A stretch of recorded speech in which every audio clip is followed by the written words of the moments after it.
whatever you resist, it will persist. Mm. And I fucking hate that that's the case, but it's the truth. It's the most exciting time in history to be a tradie in Australia. There's so much opportunities. You can make amazing money on wages working for a company.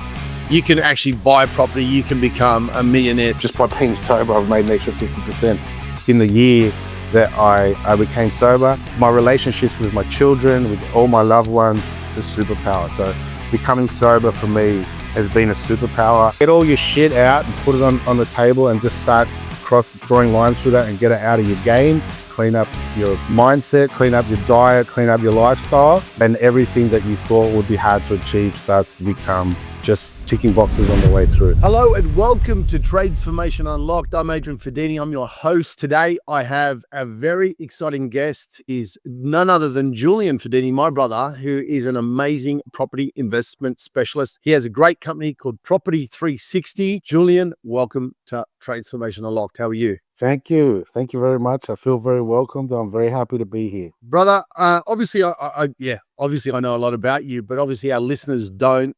You've done some amazing things in your career, done a lot for the NRL and all the up and coming young players about creating wealth. Before we jump into how you add value to the world, I'd love to know, for my listeners anyway, tell us all about you, the early days, formative years, how you got into what you do. And tell us your story so far. Yeah, cool. Early days. Well, we might skip for early days and move a little bit further through. Started out actually, the interesting thing. So, obviously, some of your listeners would know that our grandfather came to Australia as a plumber. Then my father came to Australia as a plumber, and then I'm obviously one of two boys. And you were a plumber, and I'm not a plumber, and so being self-employed and having a crack at being in business and the rest of it's in the DNA, if you want to call it that. And it was always a joke for me in particular, going on school holidays in Canberra, working in the family business, and just everybody going, "Look, mate, I think you should go and do something else. Maybe go have a sleep in the truck or something, but like just get out of our way." So I was never going to be a tradesperson. Those cold winter mornings in Canberra, the physical aspect of it, and I would always be like, "Why are we doing it this way? Why couldn't we just do it this way and make it much easier and faster?" Yeah. So look, and I left Canberra. I came to Sydney and worked in the family business in the restaurant business in here in Sydney. It's great, actually, a concept. Family businesses, family restaurants are really actually so powerful, even though they seem so basic in the concept. Okay, well, we're just going to serve food, but if you serve food at the right price with the right service, it makes people happy and it brings people back. And that's a philosophy that you can carry into a lot of service businesses.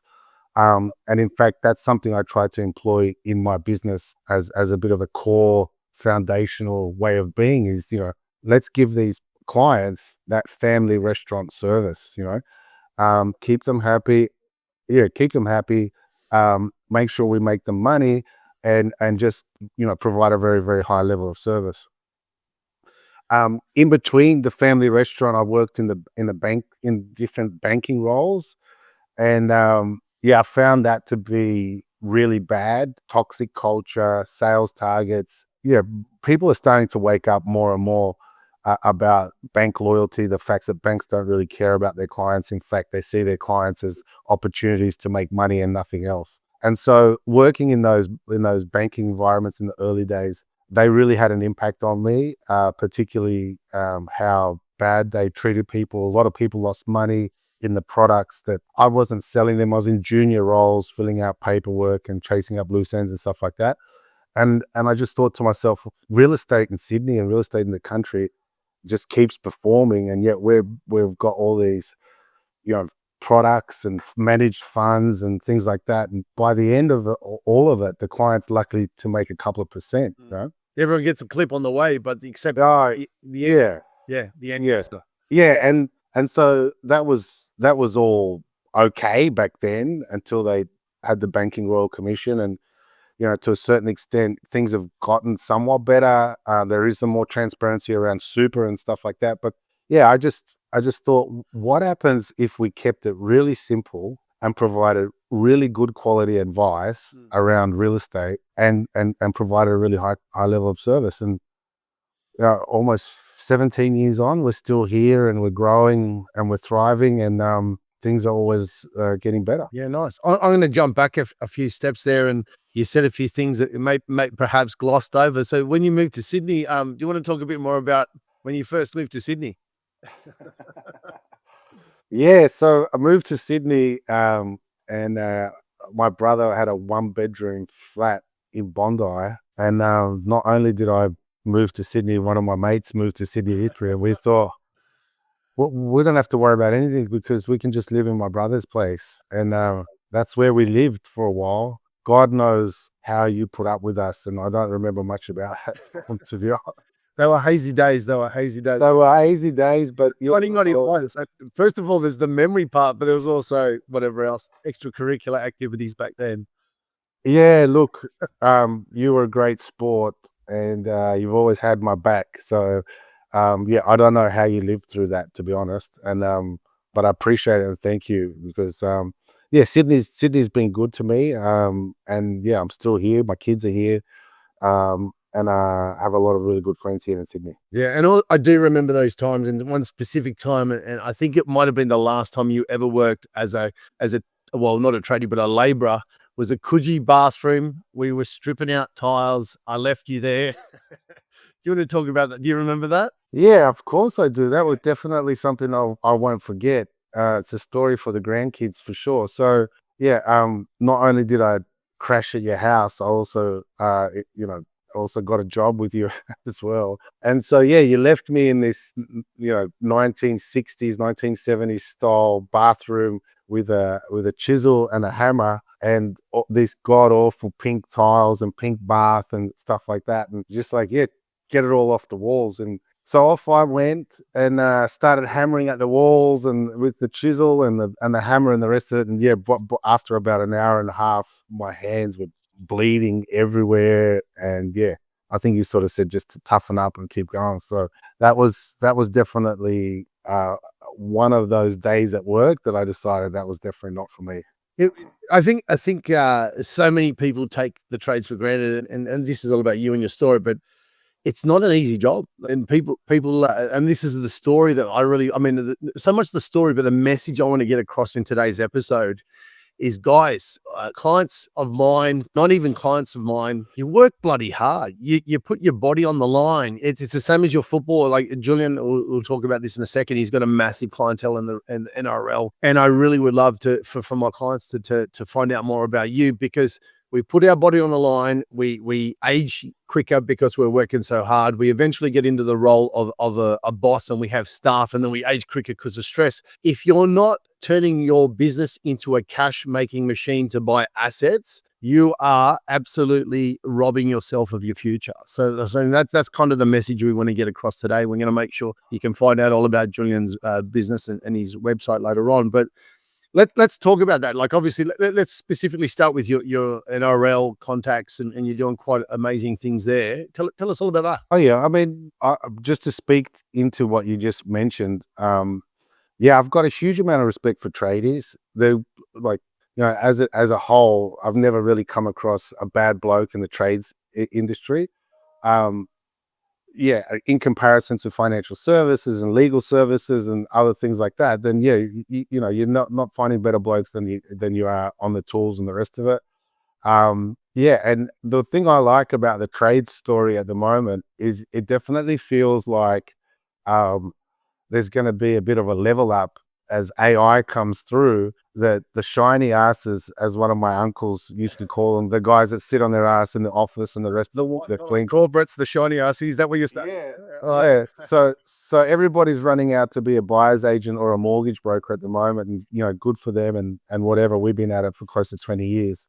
But if this whole pendulum does swing around the other way, and the tradies do become the multi whatever, the big guys in town, then yeah, I couldn't think it could happen to a better group of people, and all power to you. You definitely remember my name when your call out fees what 3.5 grand. So yeah. It's the most exciting time. I'm going to add to that too, bro. It's the most exciting time in history to be a tradie in Australia. There's so much opportunity. There's so many things happening. And that doesn't mean just a business owner. You can make amazing money on wages working for a company. You can actually buy property. You can become a millionaire through, if you do the right things early enough. And again, while we're here today, you can make a lot of money even on being a team member or part of a team as opposed to being the business owner. Because trust me, it's not all Skittles and beer and rainbows and pops. What do you got? Unicorns when you become a business owner. There's still a hell of a lot of challenges. So for all the guys that are listening, that are either sales techs or installers, there's still a great opportunity for you, and it's the best time ever. We know recently. I mean, it was recent. When I say recently, to 2020 or 20 to 22, the COVID years, we were the essential workers. We kept make money. Half the world was shut down. The shiny asses, as my brother just said, not me. They were put out of business. They weren't able to work. We were allowed to be essential, and there's a reason for that, because we are what keeps the country and people's lives moving on. So yeah, thank you for acknowledging that, Jules. Now tell us more about the NRL guys.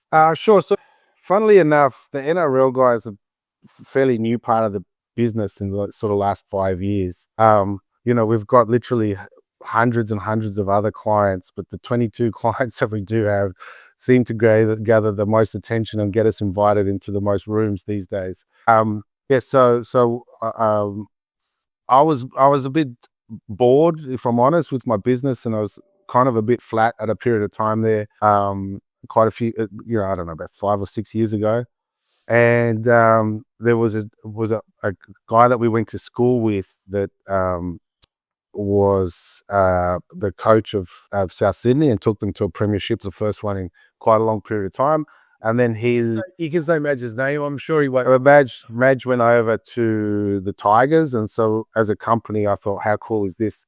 Let's get behind a Canberra boy. Let's get behind Madge, particular, who we went to school with and caught the school bus with. And um, it was through my association with the West Tigers that I started to build a network of people that were interested in what we had to offer. And so the thing is with anybody earning good money, in this particular case, it's the young footy players, is that they're on they go from, so it's a really brutal set of numbers. So how many kids go out and play footy on the weekend, to how many kids sort of drop off and then become young adults, and then the young adults that try and have a crack, and then they've got to overcome, it's a very small percentage of people that play rugby league that make it through. And then on the way through, it's tough, right? They don't get big money straight away. And some guys are, not making any money at all. And then you might get a contract, a train and trial contract or something like that, 80 or 120 grand a year. And then if you do well, your next bump up could be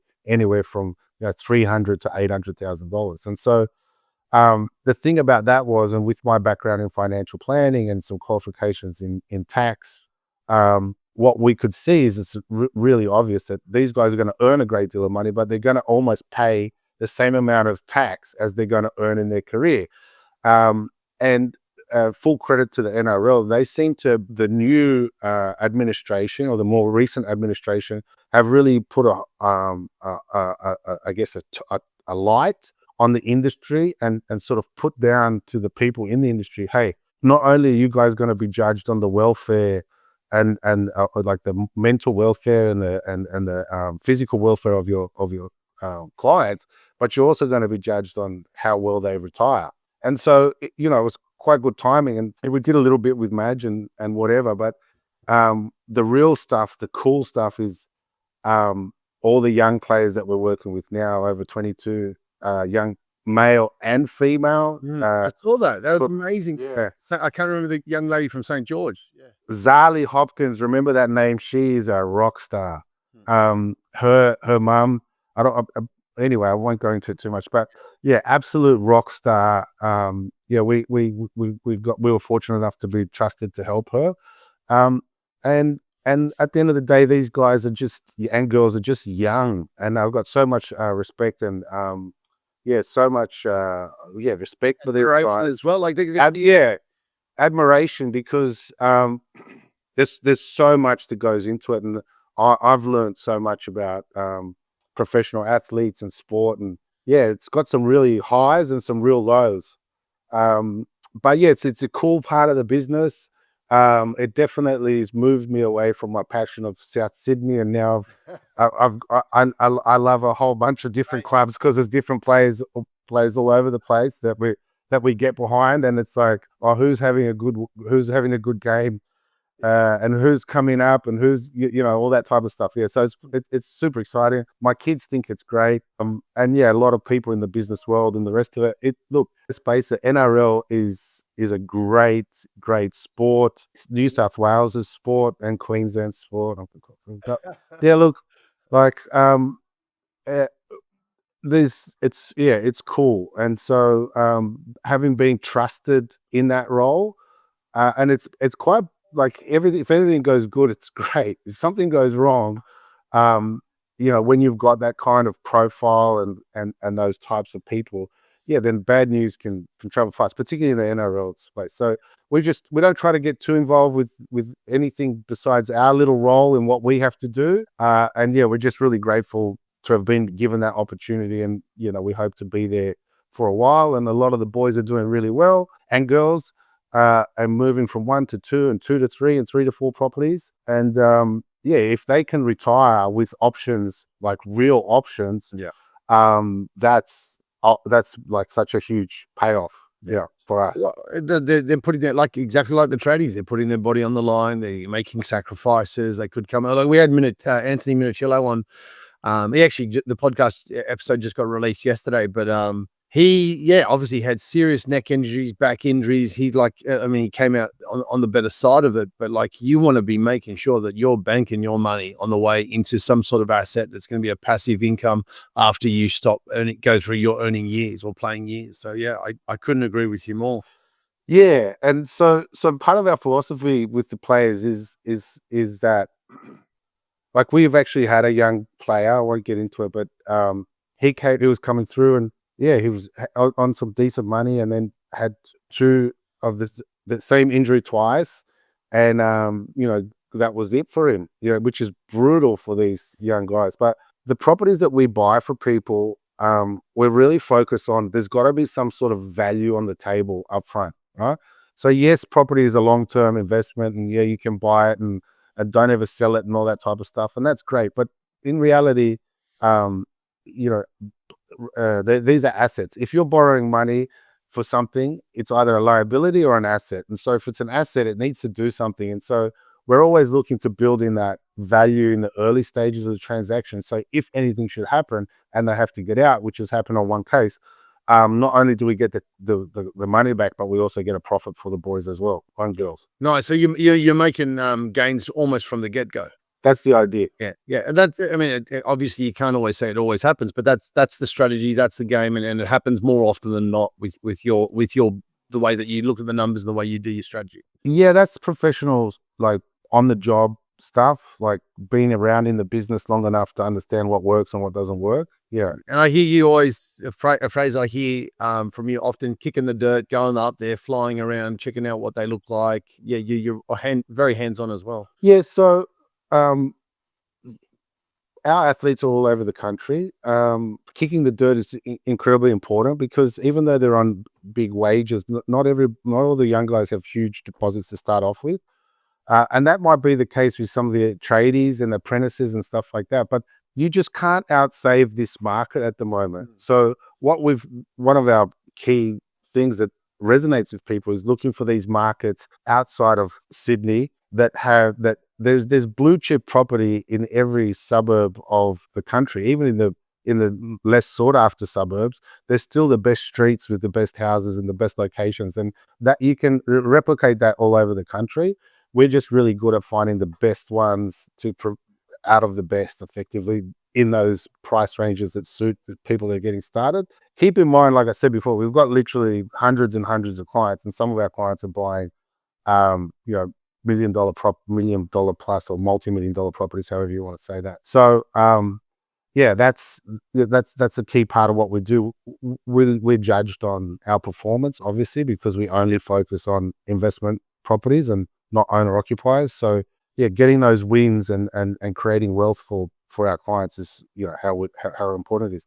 But for the young tradies, as an example, um, like if you think about what it costs to buy something in Sydney at the moment, and there's still some opportunities to buy units and other bits and pieces in Sydney. But, if you've got 70 grand saved up, it's probably a better idea to go and find a place for 70 grand than try to save another $70,000 to buy a place with, $1 million or so, because that $1 million market is moving almost at double digits at the moment. And so unless you can save at the same rate as double digits on $1 million, which is 100 grand a year, this is say for 10%, then yeah, it's just going to get further and further and further away from you. Mate, that's great stuff. I'd like to shift gears a little bit, mate. I mean, obviously you're right into your fitness and health and performance, and obviously you've had some big life changes recently. Would you like to share a little bit about that, about understanding who you are as an individual? Yeah, so I recently came out of the closet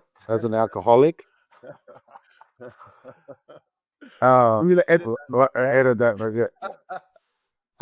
No, so health. So yeah, look, I thought I had it. Sorry, we're just laughing over the top of that. That's pretty heavy, first of all. So we're just, Yeah.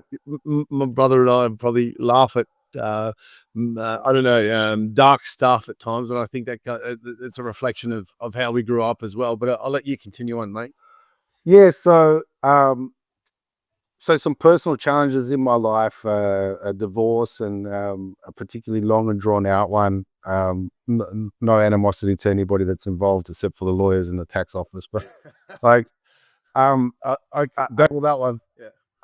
Yeah. Yeah, I've had a couple. I didn't think I didn't think drinking was something that I had a problem with. Particularly in the Aussie culture and Australian culture, and I love to identify as an Australian, which I am. I'm born here and the rest of it. But yeah, like we love a drink, and sometimes being a good bloke or a loose unit or somebody who enjoys a drink and the rest of it can be, not in every case, but can be hiding something that's holding that person back, and then there's a whole range of things that come with that. But yeah, I'm now 8 months sober, which is sober from everything. So yeah, and to be quite honest, I wish I had this awakening, 20 years ago. I've been able to add 50% to my bottom line. It's not all about money, but just by being sober, I've made an extra 50% in the year that I became sober. My relationships with my children, with all my loved ones, and the like the clarity and there's no head noise. Like there's not, it's just what I call and what I say to everybody that asks me. It's a superpower. So becoming sober for me has been a superpower. I'm also not ashamed to say that I go to meetings, NA and AA meetings regularly, and I find that I really enjoy the people in those rooms. And yeah, some of the best people I've ever met are in this room, and there's a joke that says, give me give me the junkies and the ex-bank robbers and the jailbirds and the rest of it any day of the week. Put me in that room any day of the week. And no disrespect or in anything that we said there, but yeah, people that are dealing with their addictions. And addiction is a disease, and I don't want to clog up the airways with all that type of stuff, but my personal journey through addiction, identifying it and working through it with these meetings has been life-changing. And yeah, I actually have lots of like the bond that you make in those rooms is it's on another level. Like you just never ever not answer a call from one of your brothers or sisters from the rooms. You just never know how important that is for somebody. And when you don't really know anybody but share the common thing about addiction, it's life changing. So I encourage anybody that might even just be thinking about it, like if you don't want to get involved in my property business, that's cool. But if you ever want to come to a meeting, reach out. One of the great things about the meetings is the biggest celebration is for the first timer. So anybody that comes in for the first time, then that's the biggest celebration. And the only way that we can stay healthy and stay on top of our addiction is by giving back our experiences and stuff like that. So yeah. Yeah, look, I'm so inspired by what you've done, bro. It's been remarkable, especially this late in the game. I won't go into too much detail, but you helped me with my shit 30 years ago. And Late in the game. wow, you're not young anymore, bro. By the way, he's the younger brother, so I'm picking on him a little bit today. But yeah, look, I had my own battles, but it's not about me today. It's about you, bro. And I'm so inspired by who you are, what you've done. And you would cry. It was, What is that? yeah, it's inspiration, mate. It's inspiration. It's passion. Good. All right. Yeah, you don't have to be afraid of it, mate. I can see you too. Don't worry. It's my truth detector. It tells me that I'm on the right track. When I know that happens, when these tears come up, I'm not. It's no more bullshit. It's fucking real. That's what it is. And Yeah, look, like just quickly on that. I just want to. I want to paint a picture. When you run from that, right, you're not being authentic. And I think that is the one thing that you are 100% right now, bro. You have never been more real than you have in the last 8 months. And I'm so inspired to hang out with you. all right, man. Yeah. Yeah, look, yeah, it's a powerful thing. So if anything can come out of this time that we share for people, NA, AA are great organizations. Me personally, I think AA's got too many whingers in it and salters, and I much rather the NA meetings. But Quickly, yeah, just quickly for the listeners. I mean, some people might pick up. What's the difference there? it's a huge difference. Mm. So AA, Alcoholics Anonymous. This is one of the things. And look, I hope it's not too controversial, but fuck it, you can edit it if you don't like it. No, I'm cool with being controversial. You know me. So if you want to talk about authentic, right, in AA, and God bless people that are getting help from AA, please don't take this literally. It's a great organization, but for me, it's just not for me, because you can, inject some heroin, take some cocaine and some ecstasy. As long as you don't drink alcohol, you can turn up to the meeting and say, I'm sober and clean. It's very different. There's actually no, any mind altering substance is considered a drug, and they still everybody's still welcome. It's just that, it's just that that's not considered clean and sober. And so There's different rules to the game, and I get it. I like the absolute. I like it's great. I didn't drink, but I did. Yeah, I just want to be very careful. Like, yeah, I probably shouldn't be too blasé about that. Like, alcohol is a horrible, horrible, horrible drug. It can bring out parts of people that are, it doesn't affect everybody the same, but those that are affected and have the disease, like myself, alcohol is just as bad as any other drug.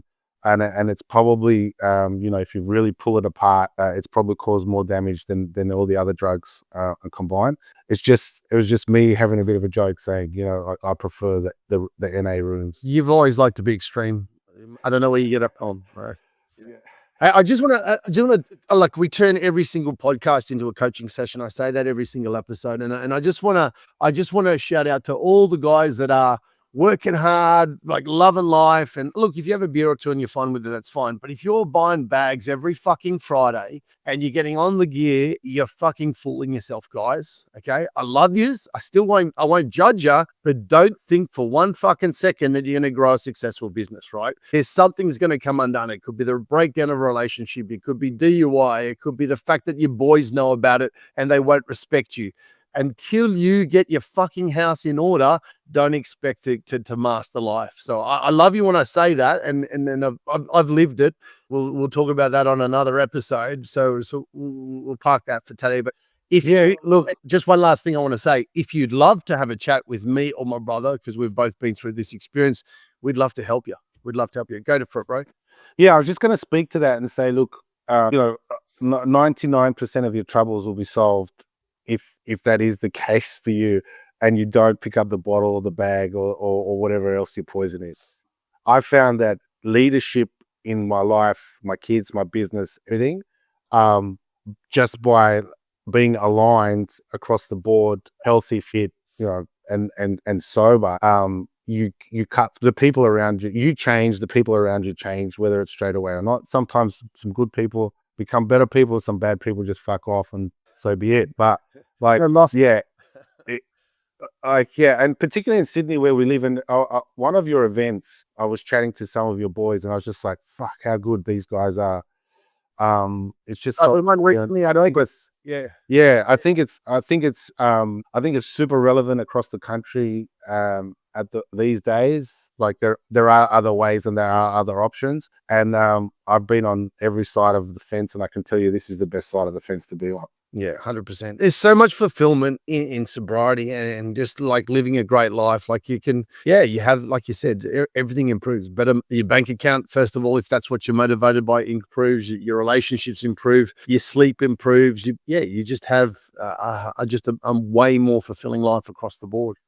Bro, tell us all about how we find out about Property 360. Also, too, you kind of skipped over that a little bit before. You were a sponsor for the Tigers. I know you mentioned it, but like that would have been fun. I know you went to the States with a bunch of the people around that, and that was a trip and a half in itself. Tell us all about that. Oh, that was a wild trip for sure. A great trip. Yeah. So signed on with the West Tigers for 3 years. COVID hit, so we did like year and a half.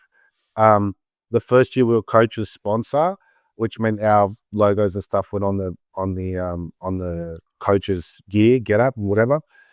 Um, and look, here's the thing: people always ask me, whenever I do a lot of sponsorship and a lot of events, and we try to build the business as organic as possible. And people say, "Oh, did you get anything out of the sponsorship?" And whatever, right? But Yeah. the networking opportunities, and once you're in the door in a place like that, it's how you carry yourself and the connections that you make. And yeah, as you were speaking, the West Tigers CEO at the time, and while he was CEO, had these end of year best practice study trips. Yep. And so the best practice study trip that the year that I was there was to America, to Chicago, to meet the Chicago Bulls. Full, like, incredible access into the training center, into the change rooms. The boys weren't in the change rooms, just for anybody else out there. But had full access to the change rooms. We met the Chicago Bears. So the We Bulls went to and the Bears. So you did both. yeah. So gridiron and Yeah, and basketball. Yeah. yeah. So that was before The Last Dance came out. The Last Dance is this incredible documentary about the Bulls, and yeah, the Bulls they've obviously got Michael Jordan and a few other people, but there was an Aussie guy there that was there for at least one of the premierships or grand finals, whatever you want to call it. But yeah, we were kicking around with this guy called Chip Schaefer, and he was then in the Last Dance. But we're in the Chicago Bulls office, and he had like 6 premierships or whatever you want to call them, and he had one of Michael Jordan's shoes with each thing. So we all got Michael Jordan's shoe, and yeah, it was cool. Plus Shaq's shoe, which was like huge. Um, yeah, and then for the tradies, like we went to the Chicago Bulls, and anywhere you go to sport, like, and there was some people that you talked to as well that have come from America. Like tradie advertising and plumbing advertising is everywhere, like everywhere in the stadium and stuff like that. Some pretty cool ads. And then obviously, yeah, we went to Chicago, then we went to Miami to meet the Miami Heat and the Miami Dolphins. Yeah, Miami's obviously a wild place, and it's as wild and as off the chain as everybody says it is. Um, it's another world. It's just yeah, I'm speechless about that. But that was a really good opportunity. Met some incredible people who I'm still very close with today, and a part of my part of my, whatever you want to call it, foray into providing advice to professional athletes. Lovely, mate. Lovely, lovely. Yeah, I can't remember what was that cop show where they recorded the cop. They were always. It was actually a documentary. They said every single episode ever has been in Florida because they just absolutely. Well, I was there last year, and it was there was some sketchy. We went to a gun range, and there was a sketchy James Tonkin. I know you're listening.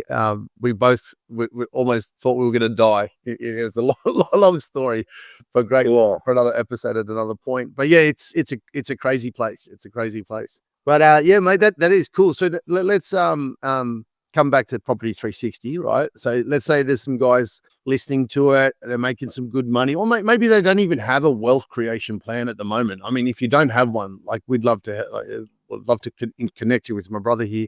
How can we get in touch with you, bro? Yeah, so Property 360 is not, it's not spelt as it's said. It's PRPTY 360. No doubt the We'll have smart links lab as as well. well. Yeah, some smart links. You can jump on their website and find out a little bit about us, and I will leave you my contact details. But so you know, the thing that sets us apart is the quality and the duty of care that we take with all of our clients. And so, generally speaking, when somebody comes in and wants to get some property advice from us, we work with other like-minded professionals and experts in their field. And generally speaking, it's a broader conversation to other associated professionals. Um, Business coaching, for example, and training, it's so powerful and so valuable. And most of the stuff that they get from a business coach is 10 times more exciting, and 10 times has a 10 time more effect on your revenue and the rest of it. So if you want to invest money, you generally have to have money. And so sometimes it's a conversation of how can I make some more money first. But then we've got financial planners and accountants and mortgage brokers and people like that that we can wrap our clients with, or they have their own, no problem. But yeah, generally that's a initial chat. There's no charge for that with us. We want to get to know you and work out if we are going to be a good fit. And then we have a journey for our clients, and the first part is discovery, then it's education, and then it's the plan and implementation from there. And so yeah, you can't move away from that. The sweet recipe of success.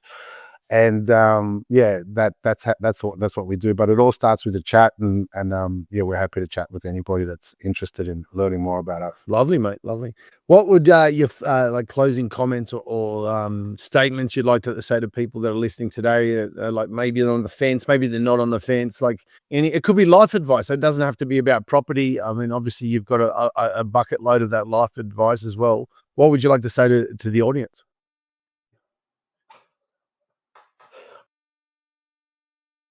What I'd like to say to anybody that, you know, people ask me, and if from my 2 cents is like, start with yourself. Like, it's all, everything starts inside. It's the game between your two ears, that's going to change the rest of your life. And a lot of people don't realize how powerful we are as humans, and how much that we can change. And the smallest things from time to time are the things that are going to rock your world the most. And whatever you resist, it will persist. And I fucking hate that that's the case, but it's the truth. So get all your shit out and put it on the table, and just start drawing lines through that, and get it out of your game, if you want a football analogy. And to become an A player, A grade player, it's all in between the ears first. Clean up your mindset, clean up your diet, clean up your lifestyle. And everything that you thought would be hard to achieve starts to become just ticking boxes on the way through. It wasn't intentional, but we're starting to see. Obviously, we brought the podcast back this year, and we started quite a few years ago. And then had a big break in between, and without any intention whatsoever. And it's no surprise that there's becoming a theme. And the theme is work on your shit, mindset. It's not about the new bright shiny object thing that you can do. It's how can I reduce the amount of stuff that's going on in my mind that's stopping me from achieving my success and my brilliance. Oh yeah, look, you just make no mistake, without going down the rabbit hole. You know, there's a full on assault of your beliefs, your attention. You you and your family and your loved ones are bombarded constantly with distractions to take you away from your core true purpose and goals. That comes with the alcohol, comes with all the other stuff.